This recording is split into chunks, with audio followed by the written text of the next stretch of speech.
Dear learner on the platform of MOOCs, I am Professor Nafis Ahmed Ansari from Department of Political Science of Aligarh Muslim University. Today lecture we will discuss about the Code of Conduct of Civil Servants in India. A code of conduct for civil servants is a set of rules or values that specify the proper conduct, ethics, and behavior expected of people working in public administration or the civil service.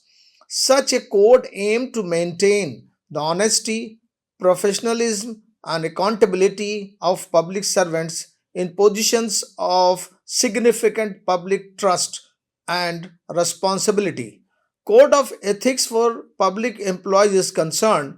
A code of a conduct refers to a collection of guidelines and actions that a person must adhere to carry out morally and effectively in business. The Civil Service Code outlines the fundamental principles of the civil service and the conduct expected of all public servants in upholding these principles. The Central Services Conduct Rule 1964 and similar regulations pertaining to employees of different state governments or members of the All India services comprise the present ethical standards in India. The wide standards covered by the behavior guidelines include maintaining the integrity and absolutely devotion to duty.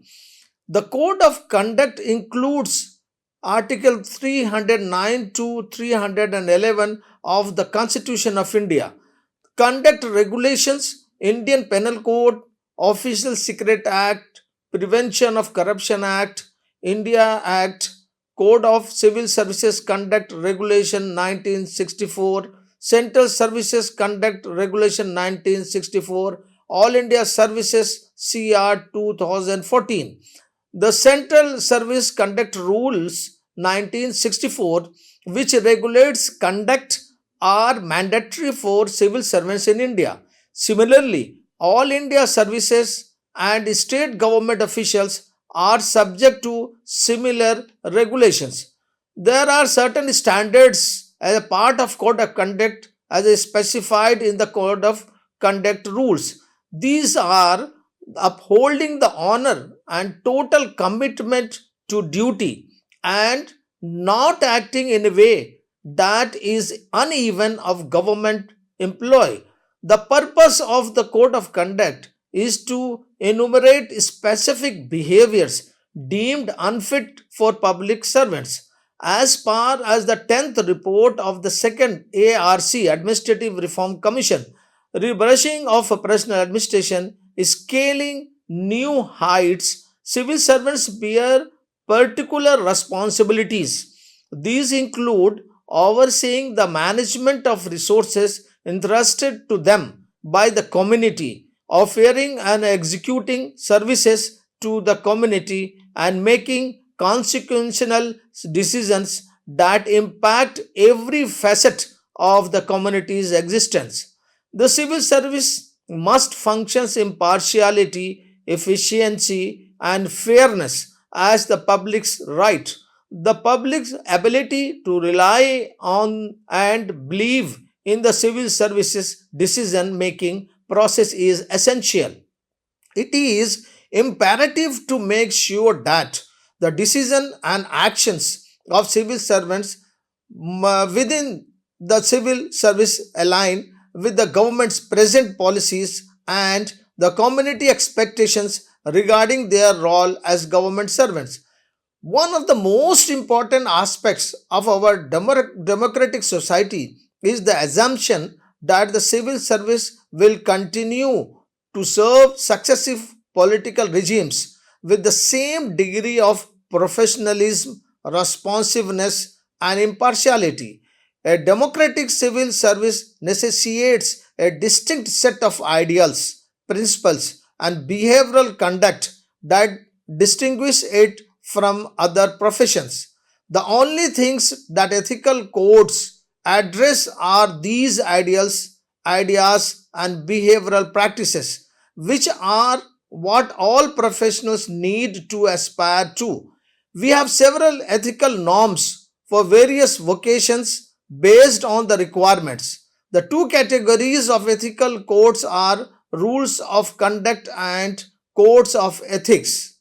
A comparison of codes of ethics and conduct, when we go through, we find that a code of conduct and a code of ethics are comparable because they aim to promote particular kinds of employee behavior. Ethics standards offer directions on choices and values in an import if is ethics standards offer direction on choices and values in an effort to impact decision making. Conduct regulations specify which specific activities are appropriate and which are not. The intention is for staff members to display a specific spectrum and appropriate behaviors in both situations. There are distinctions even when there are commonalities. They are both employed to try to manage behavior, but in quite different ways. The purpose of ethical standards, which are typically non specific and wide, is to offer a set of principles or decisions making methods that empower staff members to choose the best course of action on their own. Most codes of conduct include very clear expectations about what behaviors are necessary, acceptable, and prohibited. You either follow the rules or risk punishment. Central, the current set of ethical standards in India is the conduct rules, which are found in the Central Services Conduct Rule, and comparable rules that are applied to the employees of the various state governments or members of all India services. In the current set of ethical standards in India is the conduct rules, which are found in the Central Services Conduct Rules 1964, and comparable rules that apply to employees of various state governments or members of All India Services. All India Services Conduct Rules 1968 for IAS, IPS, and IAFS. In spite of the fact that the behavior rules include some broad guidelines like maintaining the integrity and absolute devotion to duty and refraining from conduct unbecoming of a government servant. Its principal purpose is to enumerate actions that are considered appropriate for government workers. These recommendations don't make up an ethical code. These rules are primarily do's and don'ts oriented. The conduct rules address particularly every activity a typical individual engages in, including property transactions, taking gifts, joining non political organizations, and other subjects. The regulations are tough to understand, written in a confusing language, and substantially limit a government employee's freedom of operation.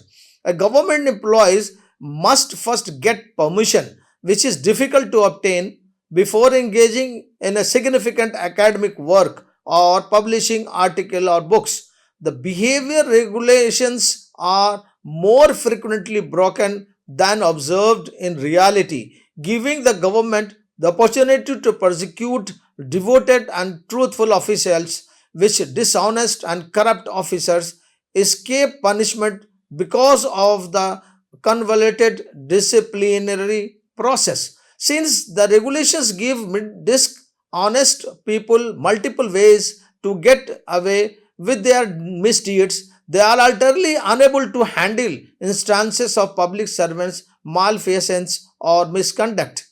The first attempt at code of ethics was made in May 1997 by the Government of India Department of Administrative Reforms. It was prepared as a part of an action plan for an effective and responsive government that was presented at the Conference of Chief Ministers chaired by the Prime Minister in May 1997, establishing integrity and conduct standards that would apply to government personnel was the aim of the code. Although the code's tenets were commendable, it was never approved as a code of ethics for public servants. The Public Service Bill 2006, Second Public Service Value Initiative, in order to change public service into a professional, politically neutral, merit based, and accountable civil service, the Department of Personnel drafted a public service bill in 2006. Among other things, it listed fundamental public service values and included a code of ethics and management code. The primary principles that will direct public employees can be follows. Number one, respect for democracy, nationalism, sovereignty, India's integrity, the rules of law, and the constitution. Second is the functions is an apolitical way. Third, to impartial, unbiased, truthful, equitable, and behave in a just and fair manner. Next is behave in a fair and polite and reliable manner. Next is set strict guidelines for rapid decision making, effective operations, and high quality services. Then they accept accountability for the choices you make. Next is make merit the main consideration in employment, advancement, and placement.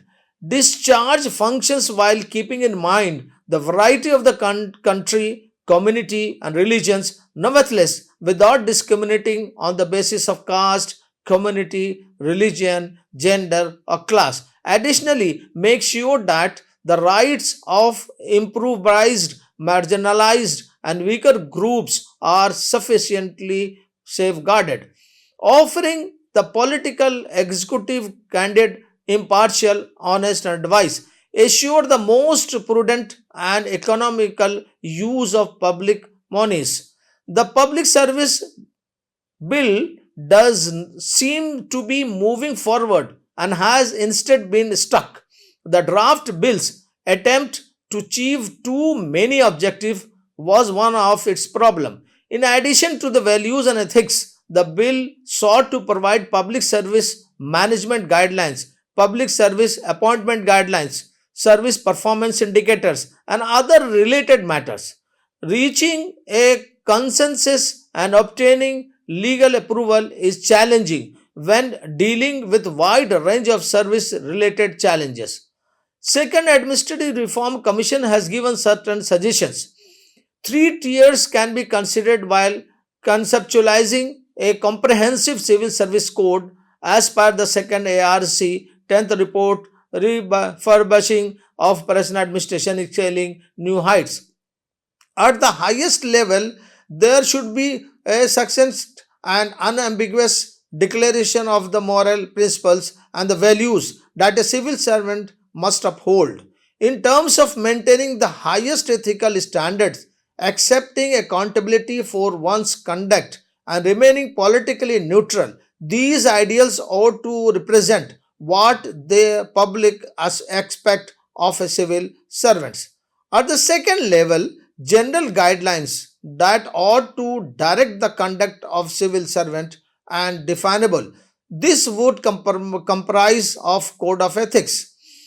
The third level should be have a precise code of conduct that clearly and unambiguously outlines what behavior and actions are acceptable and unacceptable. Apart from adhering to the Constitution, the report recommended that these principles should encompass respect for the greatest moral, ethical, and ethical standards, impartiality, and non-partisanships. Furthermore, to second ARC, these principles might not be binding in and of themselves. The Commission must have suggested adding the following values at the second level to the Indian officials code of ethics. Number one is integrity. Civil servants should make choices in the public interest only without taking into account personal financial interest, those of their friends or family or any other consideration.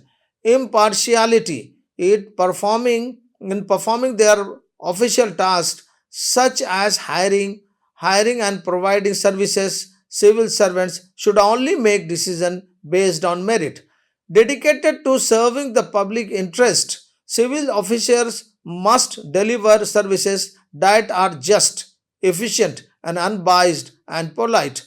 Open accountability requires civil servants to be prepared to face the necessary scrutiny and be willing to accept responsibility for their choices and actions.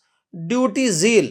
Civil servants always show unflinching dedication to their tasks and obligations. Then there is a model behavior. Public servants should always act in a way that maintains the great tradition of civil service and treat every member of the public with respect and decency. At the third level, there is a specific set of guidelines that governs the conduct of civil servants. As mentioned before, civil servant behavior is governed by the existing conduct rules. These recommendations include some shortcomings and abnormalities, even though they are extremely thorough and cover a large range of issues. Code of Ethics for Judges. At the full court meeting on May 7, 1997, the Supreme Court of India unanimously approved the restatement of values of judicial life, also referred to as the Judges' Code of Conduct. It says that this follows not only must justice be carried out, but it also needs to be perceived as such. The way senior judicial members behave and conduct themselves needs to reinforce public confidence in the judiciary objectivity. Therefore, it is imperative to avoid any action by a Supreme Court or a High Court judge that would undermine the legitimacy of this perception, whether in their official or private capacity. A judge must not run for office in a club, society, or other organization, nor should take an elective positions unless it is inside a legal society or association. Steer clear of close association with specific bar members, especially those who practice in the same court. A judge should not allow any member of his personal family to come before him or even be connected in any way to a matter that he has to handle, including his spouse, son in law, daughter in law, or any other close relatives who is a member of the bar. None of his family members who are members of bar may utilize the judge's actual dwelling or other facilities for work related purposes. A judge ought to exhibit a level of distinctive benefiting the dignity of their positions. A judge has no right to hear or rule on a case involving a member of his family, a close acquaintance, or a relative. A judge is prohibited from participating in public disclosure or sharing their opinions about political issues, that cases that are now pending or issues that are likely to come up for the judicial decision making. Judge should allow his decisions to speak for themselves. He will not participate in media interviews. A judge can only receive hospitality or presents from his friends, family, and close associates. A judge cannot hear and rule on a dispute involving a firm in which he owns a stock unless he has declared his interest and there is no opposition to his hearing and ruling. A judge cannot engage in stock or share speculations or anything alike. It is improper for a judge to work in any kind of trade or company, either independently or in collaboration with others. The publication of a legal treatise or any hobby like activity cannot be considered a trade or business. A judge must refrain from soliciting or accepting donations or from actively participating in the creation of any kind of fund for any reason. Unless it is unquestionable, attainable, a judge should not pursue any pecuniary gains in the form of prerequisite or privilege associated with his office. The Chief Justice must address and elucidate any uncertainty in this regard. Every judge should always be aware that they are being watched by public, and they should never do something that benefit their high positions and respect the public has for them. Thank you.